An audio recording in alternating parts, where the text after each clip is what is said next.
All right, welcome everyone. Let's dive into something pretty wild today. Right. We're talking about China's plan to launch a ton of satellites Oh, yeah. to create not one, not two, but three huge satellite constellations. Oh. They want to take on, Yeah. Starlink. Yeah. Give Elon Musk a run for his money. Right. So we're going to break down this video we found from CNBC. It really gets into like what's behind this whole thing. Right. What's driving China to do this. The scale of it is just it's mind-blowing. And then the implications for, well, everyone. Right. So first off, can they pull this off? Right. What are the challenges? Yeah, that's a big one. And then why should anyone care about a potential like traffic jam of satellites zipping around up there?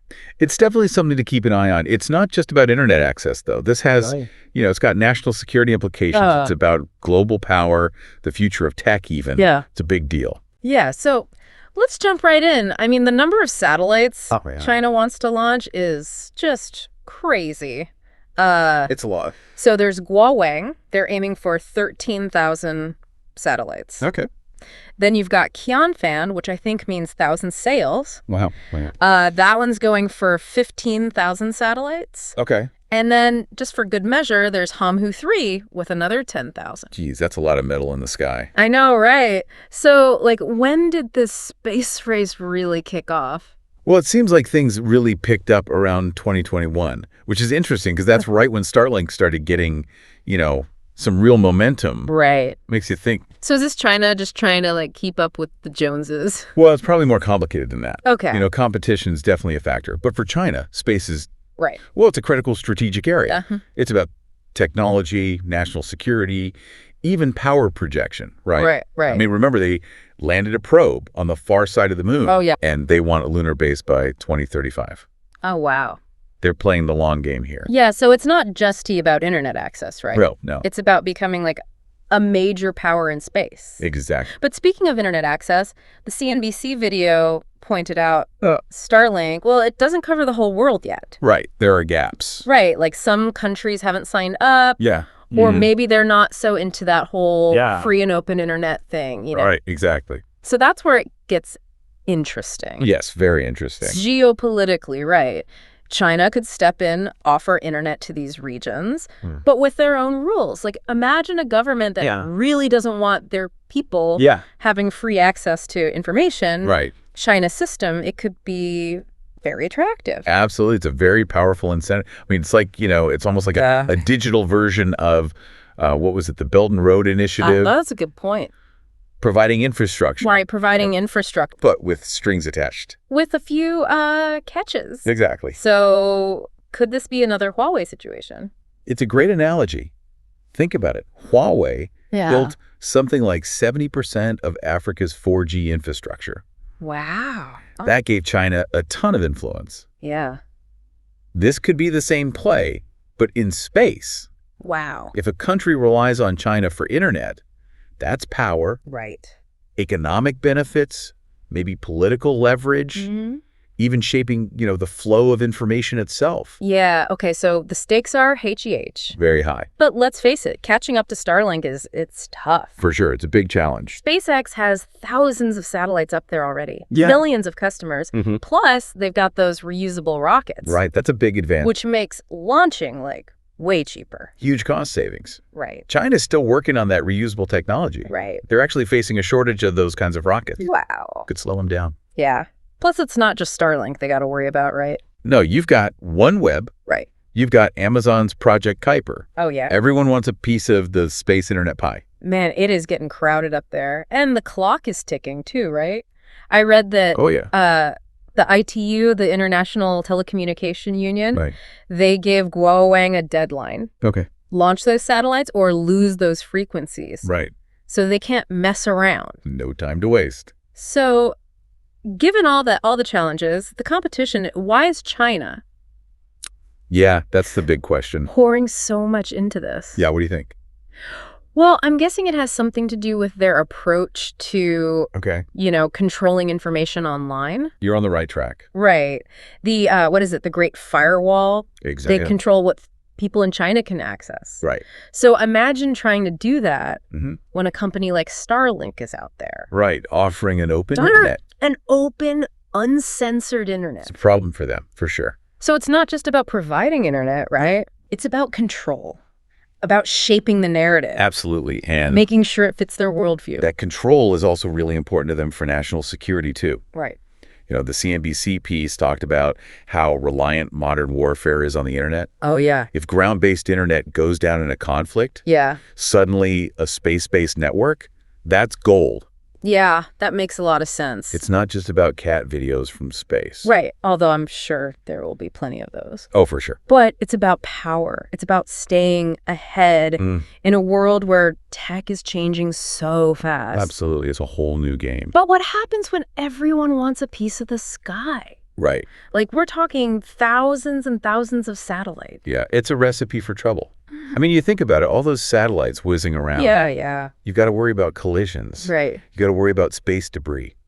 Yeah, isn't there like this... There is? This Kessler syndrome thing, it sounds like. Oh, yeah, the Kessler syndrome. Like a sci-fi movie. It's scary stuff. Imagine, like, a chain reaction of explosions in space. Wow. Debris creating more debris, and eventually you can't even use those orbits anymore. That's...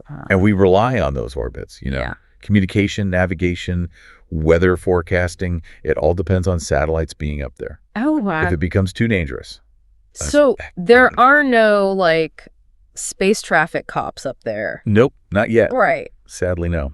It's mostly up to each company. Oh, wow. To avoid crashing into each other. So we've got these geopolitical tensions, this potential space debris apocalypse. Yeah. And we haven't even talked about the environmental impact. Yeah. I mean, a lot of these satellites are designed to, like, burn up in the atmosphere. Right. After a few years, they deorbit. But what does that do to the planet? That's a great question. I mean, we're talking tons of metal burning up. Right. Could damage the ozone layer, maybe. Could contribute to climate change. That's, It's a tough one. Progress versus preservation, right? Yeah, finding that balance seems really tricky. It is. It's going to take a lot of work. Okay, so I feel like we've just scratched the surface here. Oh, yeah, definitely. There's so much more to talk about. There's so much more to unpack. With these satellite constellations. Absolutely. The positive potential and the negative. It's all there. Right. It's a big story. Yeah. All right. Well, let's take a quick break and then we'll come back. Sounds good. And get into even more of this. Right. This whole space race thing. Looking forward to it. Yeah. It's easy to get kind of caught up in, you know, the geopolitical stuff and the risks. Oh, yeah. But there's this whole other side to this that's, well, exciting. Okay. All this potential for new tech. Stuff we can't even imagine yet. Yeah, that's what blows my mind about this whole thing. Okay. Like, the CNBC video, they talked about GPS. Back when it first came out, no one was like, oh, this is how we'll get Uber. Exactly. Or food delivery apps. It was just like this cool tech. Right. So what could these new constellations do? Well, it's hard to say for sure. Right. But if we look at what they can do, there are some hints. Okay. Like low latency communication. Low latency. Super fast data transmission, almost no delay. So, like, what does that actually mean for, you know? So imagine self-driving cars. Oh, okay. They need to communicate constantly. With each other, with the roads. Yeah, with everything. Okay. Faster communication means safer, more efficient, autonomous vehicles. Okay, I'm with you. Then you've got high-frequency trading. Oh, right. Where milliseconds matter. Yeah. Those traders could get a huge advantage with these constellations. And then there's, you know, augmented reality, virtual reality. Oh, yeah. For those to be truly immersive, you need zero lag. Right, that makes sense. Any delay just ruins it. So we're talking about a world where, like, everything happens instantly. Pretty much. Kind of scary, but also cool. It's definitely disruptive, but that's how innovation often works. Yeah. The old ways get flipped on their head. Right. And for China, the report made a point. Okay. They can afford to take a risk here, even if the commercial side is slow, falling behind on these new technologies. That's the real danger. It's like a high-stakes poker game. Exactly. But the prize is the future of tech. And China's going all in. Yeah. You know, the U.S. is starting to notice. Really? The report said U.S. officials are like, okay, we need to support SpaceX, Amazon. Right. This is a whole new space race. It's different from, back in the Cold War. Totally. Back then, it was about planting a flag on the moon. Right. This is about, building the infrastructure of the 21st century. Yeah, and it's not just about the tech, right? Nope. It's about power, about control. It's all connected. So this is getting pretty complex. For sure. And it raises some big questions, like what about the impact on, scientific observation? Oh, I hadn't thought of that. All those satellites reflecting sunlight.